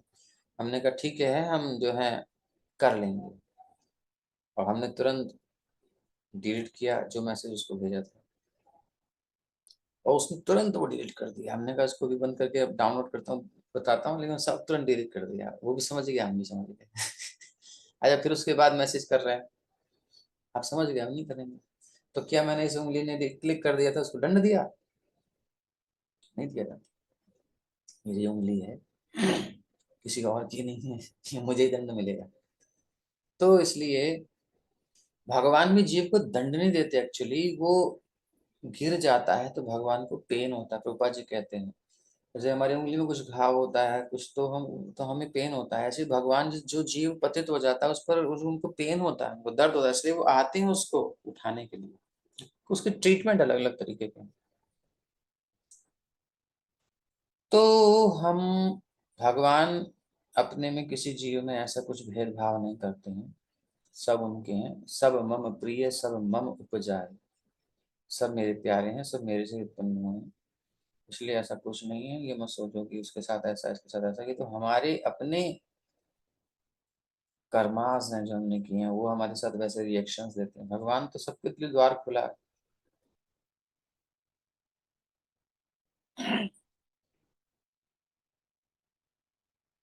सब उनकी शक्ति है। वे परमात्मा है और परम निर्देशक के रूप में सबों में उपस्थित हैं, इसलिए वो पहले से ही जीवों के सारथी और उपदेशक और मंत्री हैं, मंत्र देने वाले उनको गाइडलाइन। अतः जो वो अर्जुन के सारथी के ऊपर तो कोई अंतर नहीं पड़ रहा कि हाँ ये गिर गए नीचे नॉर्मल हो गए, ऐसा नहीं। भक्ति में सेवा की शक्ति है, भक्ति भगवान को कहाँ से कहाँ ला देती है, अधीन कर देती है भक्त के, तो ये स्थिति है। भगवान जो करते हैं वही सुंदर होता है, सुंदरे किम न सुंदरम, इनको खूब सुंदर वस्त्रों में रखो तब सुंदर लगते हैं, और नंगा खड़ा कर दो तब भी बड़े सुंदर लगते हैं। राधा रमन देखे होंगे आपने मोस्टली, बहुत थोड़े बहुत कपड़े पहन लेते हैं तो गर्मी बहुत अच्छे लगते हैं, सुंदर ही लगते हैं। पूर्ण पुरुषोत्तम भगवान। अच्छा, यशोदा मैया जब बांध रही है वो सीन है ना, करधनी सी है, कमर बस नीचे है थोड़ा सा ढकने के लिए, बाकी नंगे खड़े कितने सुंदर लग रहे हैं, डरते हुए सुंदर लगते हैं, भागते हुए सुंदर लगते हैं, सब तरीके से सुंदर लगते हैं। पूर्ण पुरुषोत्तम भगवान होने के कारण उन्हें मिथ्या अहंकार नहीं होता, उनका जो है सच्चा है।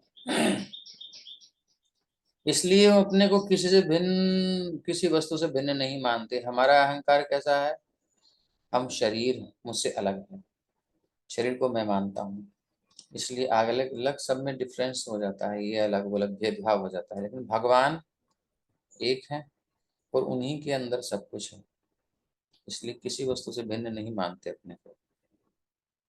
उन्हीं का विस्तार है सब, उन्हीं की शक्तियां हैं, उनमें अहंकार का भाव संतुलित रहता है। अतएव अपने शुद्ध भक्त के सारथी बनकर अपने अपने कृष्ण नहीं मानते और भगवान बनकर बड़ा उत्कृष्ट नहीं मानते, वो नॉर्मल रहते हैं। जो होता है वो होता है, जो बनता है वो थोड़ा दिखाता है अपना।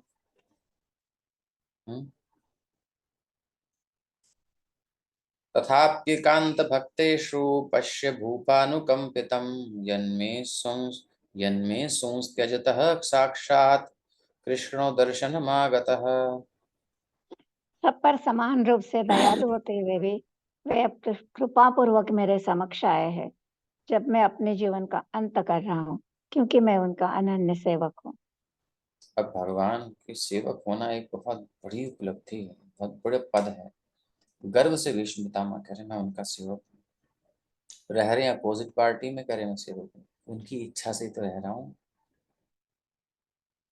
तो समदर्शी हैं लेकिन कृपालु रहते हैं भक्त के प्रति, क्योंकि भक्त उनके प्रति उन्मुख रहते हैं, बाकी लोग उन्मुख नहीं रहते।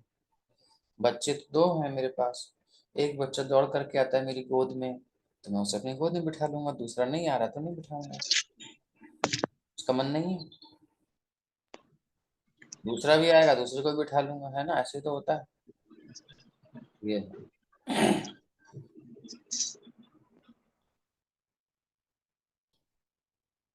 भक्तगण उन्हीं को अपना रक्षक और स्वामी मानकर पूरी तरह उनके शरणागत होते हैं, ये अंतर। तो भगवान को अपना रक्षक मानना, अपना मित्र मानना और स्वामी मानना, उनमें अनन्य श्रद्धा रखना, किसी और में नहीं, उन्हीं में रखना, ये जो है हमारे नित्य जीवन की सहज अवस्था है, ये नेचुरल है, क्योंकि हम उनसे उत्पन्न हुए हैं। माँ के प्रति बालक का आकर्षण सहज है कि नहीं, सहज है, क्योंकि वो उसी का अंश है। ऐसे ही हम भगवान के अंश, तो हमारे उनके ऊपर डिपेंडेंसी हमारी नेचुरल है। तो भगवान की इच्छा से जीव बनाए ऐसा गया कि पूर्णतः भगवान पर आश्रित है। जब रहता है तो पूरी तरह सुखी होता है और नहीं रहता है तो परेशान रहता है।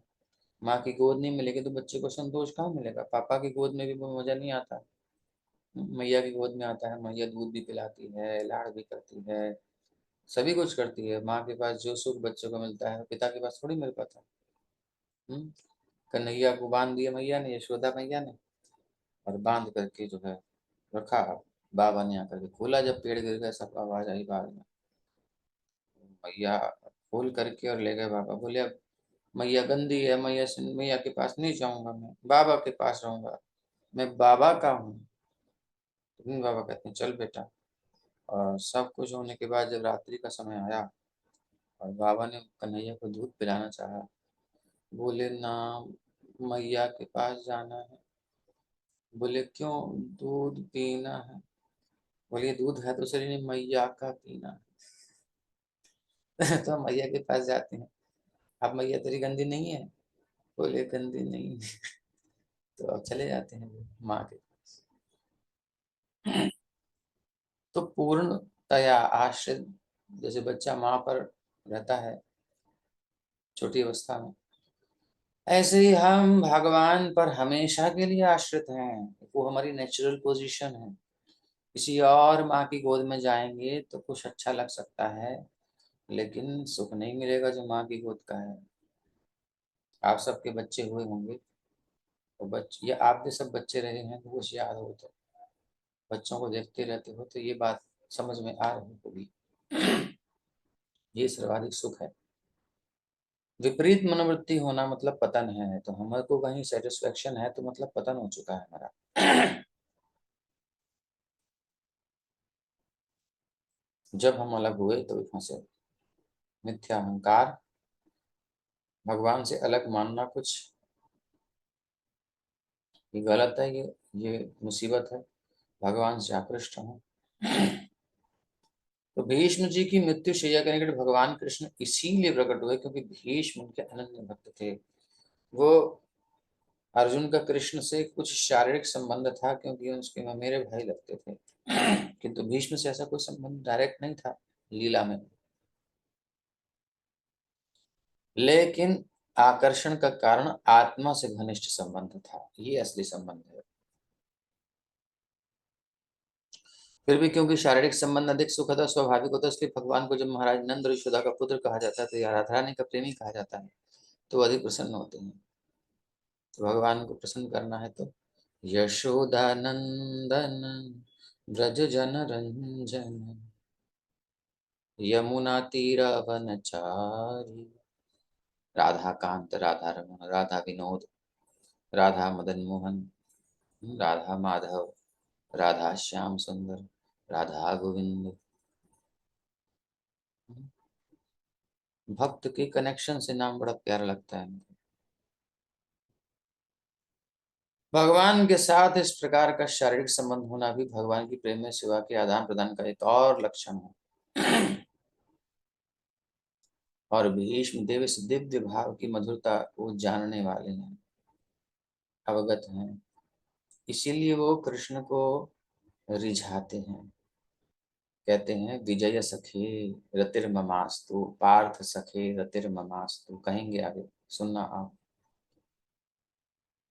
जैसे उन्हें नंद नंदन या यशोदा नंदन कहा जाता है, दिव्य मधुर संबंध स्थापित करने का सबसे अच्छा तरीका ये है कि मान्य भक्तों के माध्यम से उन तक पहुंचा जाए। ये स्तुति कुंती महारानी की, भीष्म पितामह की, ये हम नहीं ऑफर कर रहे हैं, हम अपने आप को प्रेजेंट करने के लिए कुछ प्रेजेंटेशन कर रहे हैं, उनकी पसंद चीज लेकर के जा रहे हैं ताकि वो देखे कौन लाया है। वो मेमोरी उनको जागृत करा रहे हैं ताकि उसके रिलेशन से किसने मुझे उसकी याद कराई, ओहो, तब वो देखेंगे हमारी तरफ, नहीं तो हम सिलेक्ट थोड़ी हैं देखने वो।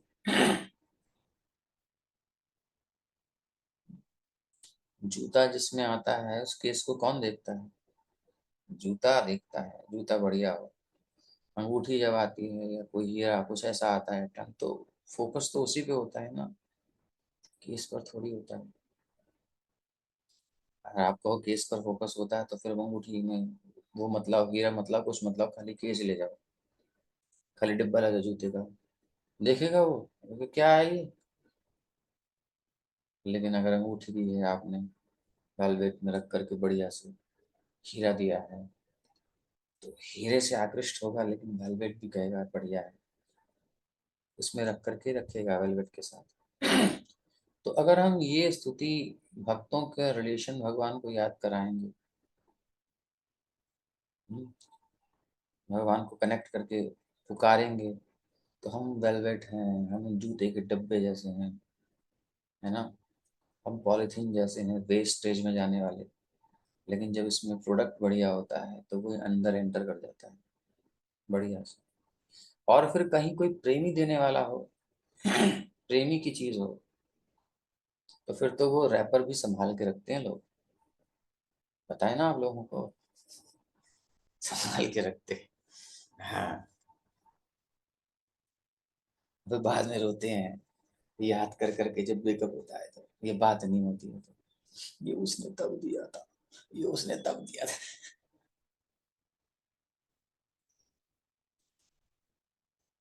क्या कहते हैं, कैंडी होती है वो, क्या डालते हैं वो, स्लाइड्स होती हैं, शक्कर होती है वो डालते हैं, मुझे नाम ये नहीं आते, पकड़ के डालते हैं ना, भूलते हैं शक्कर, तो, तो वो भी रखे हुए बोले उसने दिए थे। तो आज जिस पैकेट में रखा है वो पैकेट भी रखा है, उसने दिया था। तो ये है तो हम भी वेस्टेज में जाने वाले हैं, लेकिन जब भक्तों के साथ हम भगवान को जोड़ करके पुकारते हैं, उनकी लीलाओं को सुनाते हैं, तो भगवान हमारा भी आलिंगन कर लेते हैं। प्रताप रुद्र ने यही तो किया था। प्रताप रुद्र महाराज, महाप्रभु तो छूने वाले नहीं थे राजा को, है विषयी, दूर दूर दूर, लेकिन गोपियों की चर्चा कर दी उन्होंने। तब कथामृतम तप्त जीवनम कविभिरीडितं कल्मषापहम्। महाप्रभु भूल गए ये कौन है गाने वाले। श्रवण मंगलम, एकदम से महाप्रभु उठ गए। श्रीमदाततम, भुजाएं उठ गईं। भूरि गृह्णन्ति ते, भूरिता जैसी कहा उदार है, उदारता ऐसी आ गई महाप्रभु के अंदर, आलिंगन कर दिया। आहा, रोम रोम पुलकित हो गया प्रताप रुद्र का। धन्य हुआ प्रभु। भूरिदा जना, ये रहस्य है। इसलिए प्रयास करना चाहिए कि भक्तों को भगवान को जोड़ करके भगवान के सामने प्रस्तुत करें, उनकी लीलाएं, उनकी बात, उनके रिलेशन उनको याद कराएं, क्योंकि वो प्रेमी है। यही प्रोसेस है उनके सामने जाने का। बाकी हम अपने आप को ले जाएंगे तो इस लायक नहीं है कि वो थूकें भी हमारे ऊपर। शब्द अजीब लग रहा होगा, लेकिन ये स्थिति है हमारी, क्योंकि हम इतने विषयी हैं, इतने कामी हैं, क्रोधी हैं, लोभी, मद मात्सर्य से भरे हुए, लेकिन जब भक्तों के रिलेशन से जाते हैं तो कृपा हो जाती है। भगवान के सामने प्रणाम करते हैं तो नमः विष्णुपादाय कृष्णप्रेष्ठाय या वंदे हम श्री गुरु श्रीयुतपदकमलम्। इस परंपरा को प्रणाम करने वाला कौन है भाई? देखते हैं ठाकुर जी। अच्छा, ठीक है, नाम भी होता है दास, किसने दिया है? उन्होंने दिया। रिलेशन भक्तों का रहेगा तो काम बनेगा, अदरवाइज स्वतंत्र नहीं बनने वाला। बन भी गया तो समस्या रहेगी, चित्रकेतु की भांति। बाद में कहते हैं दासानुदासो भवितास्मि भूयः। तो उनसे दिव्य मधुर संबंध स्थापित करने का सबसे अच्छा तरीका यह है कि मान्य भक्तों के माध्यम से उन तक पहुंचा जाए। डायरेक्ट पहुंचने से बचिए। मनुष्य को चाहिए कि उनसे सीधे संपर्क स्थापित न करे, अपितु किसी माध्यम के द्वारा उन तक पहुंचे जो पारदर्शी तथा सही पद पर ले जाने में समर्थ हो, प्रामाणिक हो। भक्त्यावेश्य मनो यस्मिन् वाचायन् नाम कीर्तनम् कीर्तयन् त्यजन् कलेवरं योगी मुच्यते काम कर्म भी। हे पुरुषोत्तम भगवान, जो एकाग्र भक्ति तथा ध्यान से एवं हरि नाम के कीर्तन से भक्तों के मन में प्रकट होते हैं, वे उन भक्तों को उनके द्वारा भौतिक शरीर छोड़ते समय सकाम कर्मों के बंधन से मुक्त कर देते हैं।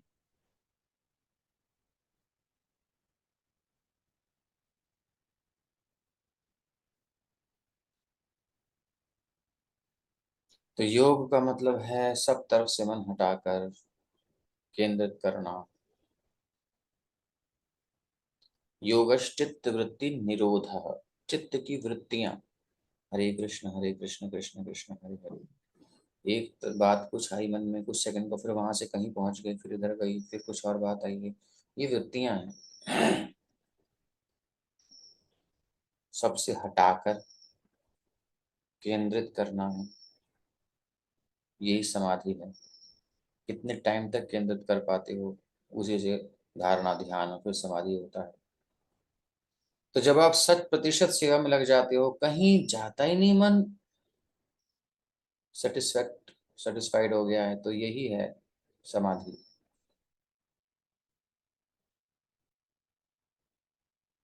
चौबीस घंटे सेवा में फोकस रहता है, वो है योगी असली। तो 9 प्रकार की भक्ति में कहीं ना कहीं लगा रहता है। तो जब सारे जीवन ये करेगा तो अंत में वही स्मृति करेगा। ऐसा नहीं कि कष्ट नहीं होते, भौतिक अस्तित्व में जीव को अपने काम कर्मों के अनुसार जन्म जन्मांतर 3 प्रकार के कष्टों को, भौतिक स्थिति को सहना होता है और साथ ही साथ भगवान की स्मृति करनी होती है। भौतिक जीवन होता है अपनी इच्छाओं के कारण, जो हमारी भोग वासनाएं हैं, और भगवान की सेवा से इच्छाएं क्या होती हैं, भगवान की सेवा में कन्वर्ट हो जाती हैं। वो इच्छा भौतिक भोग की जगह सेवा में लग जाती है। बढ़िया महल रहने की इच्छा की बजाय मंदिर बढ़िया बनवाने की हो जाती है। ब्याह करने की, भोगने की इच्छा की बजाय भगवान को मिलाने की इच्छा हो जाती है। ये लड़की मेरे लिए या बहुत सुंदर लग रही है, मुझे भोग नहीं, ये तो गोपी कृष्ण के लिए बहुत अच्छी रहेगी, तो वो दृष्टि अलग होती है, उसमें वो नहीं होता। कृष्ण के लिए ठीक रहेंगे, सुंदर ही है ना, तो कन्वर्ट हो जाती है। फिर दुनिया को देखता दूसरे नजरिए से है, वो भोग की दृष्टि से नहीं देखता। एक संत थे, तो बड़े सिद्ध थे, भगवान की लीलाओं में लीन रहने वाले। तो एक बार रानी राजा दर्शन के लिए आए, और रानी की छमछम और सुंदर श्रृंगार, सुंदरी भी थी, उसको देख करके वो समाधिस्थ हो गए। देखते रहे, एक तक देखते रहे, देखते रहे, देखते रहे, देखते रहे, देखते रहे। राजा को थोड़ा सा डाउट हुआ, को भाव आ गया उसको।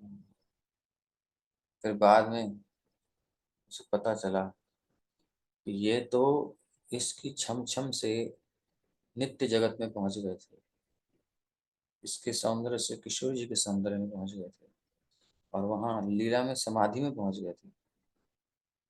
उनको ध्यान ही नहीं रहा, खड़े रहे पूरे दिन पूरी रात खड़े रहे।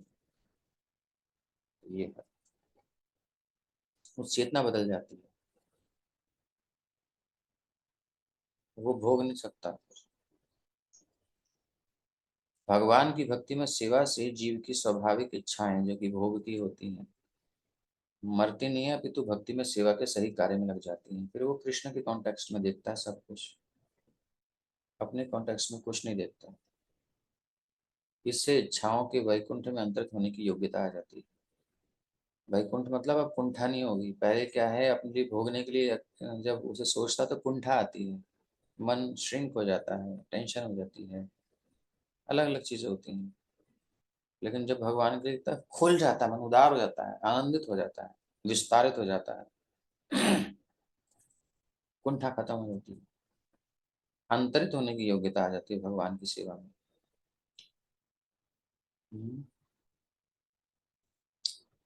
तो शरीर छोड़ने से पहले भगवान साक्षात आ गए और कहते हैं, सदैव देवो भगवान प्रतीक्षताम कलेवरम यावदिदं हिनोम्यहं प्रसन्नः सारुणलोचनोल्लसन् मुखाम्बुजो ध्यानपतः चतुर्भुजः। पहले उनको भक्तों के नाम से पुकार करके कील देते हैं, रोक देते हैं, और उसके बाद कहते हैं अब तुम रुक जाओ। कब तक, क्या कह रहे हैं बताइए। चतुर्भुज रूप उगते सूर्य की भांति अरुण नेत्रों तथा सुंदर रीति से सजाए मुस्कुराते कमल मुख वाले मेरे भगवान, आप उस क्षण तक यही मेरी प्रतीक्षा करें जब तक मैं अपना ये भौतिक शरीर छोड़ न दूं। भगवान ने कहा हद हो गई आपकी, मतलब बुलाया तुमने, ठीक है, डिवोटीज का नाम, मेरा अर्जुन का नाम लेके, पार्थ सखे इत्यादि कह करके भक्तों की याद है, लेकिन जो तुम अब मुझे यहाँ पे रोक रहे हो, अब अच्छा तरीका है, मतलब हम क्या तुम्हारे लिए नहीं खड़े रहें? बोले नहीं, बस शरीर छोड़ दूं जब तक। बोले तुम्हारा पे भरोसा है, इच्छा मृत्यु है, तुम्हें मेरे दर्शन में आनंद आ रहा है, तुम तो मरोगे ही नहीं। भीष्म पितामह कहते हैं उदास मत हो, मुस्कुराने के लिए कहा मैंने आपसे। तो वो इस श्लोक में वही भाव है, सदैव देवो भगवान प्रतीक्षिता। देव देव भगवान प्रतीक्षता, हे देव देव भगवान आप प्रतीक्षा कीजिए।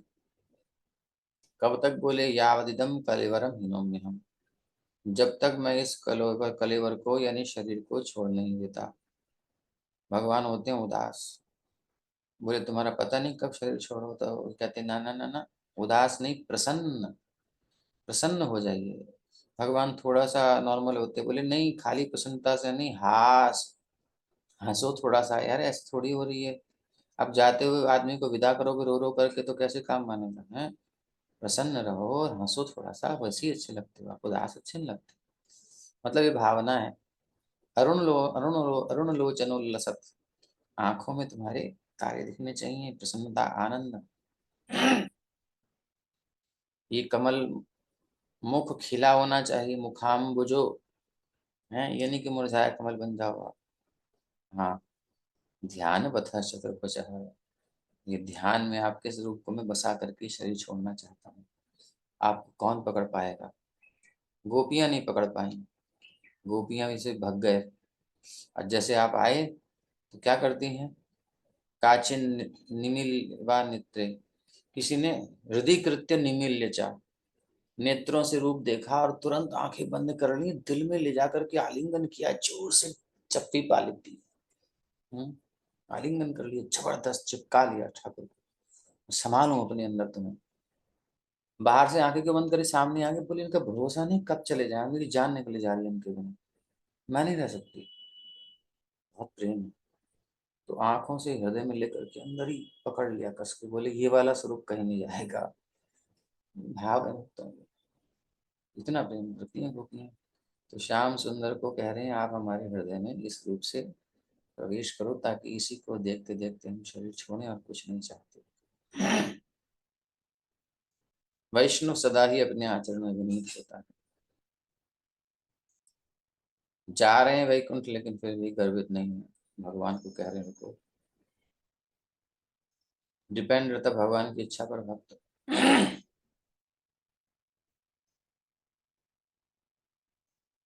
लीन रहना चाहते हैं, यही अभिलाषा है। यहीं पर भगवान खड़े हैं, जब तक भीष्म पितामह उनकी फोटो खींच रहे हैं, हृदय में रख रहे हैं। रखने दीजिए, देखने दीजिए, आनंदित होने दीजिए दोनों को। और इन दोनों को आप देखिए भक्तों के साथ। श्रीमद् भागवत महापुराण की जय, श्री प्रभुपाद की जय।